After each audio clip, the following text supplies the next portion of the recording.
కోట్లు పలికింది. ఎస్, మీరు విన్నది నిజమే. అక్షరాల 177 కోట్లు. అంటే ఇది ఆల్ టైమ్ రికార్డ్ అనమాట.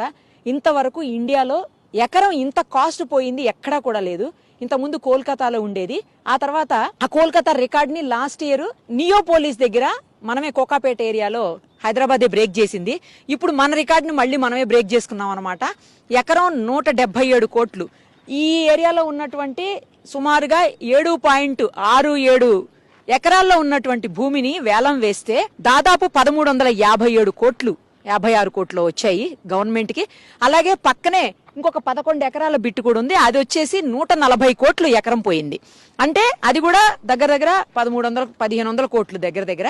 సో ఇది అది కలుపుకుంటే మొత్తంగా 3100 కోట్లు. అంటే గవర్నమెంట్ రిజిస్ట్రేషన్ వాల్యూ కూడా చూసుకుంటే మొత్తం కలిపి 3100 కోట్లకి నిన్న ప్రభుత్వానికి లాభం వచ్చినటువంటి పరిస్థితి.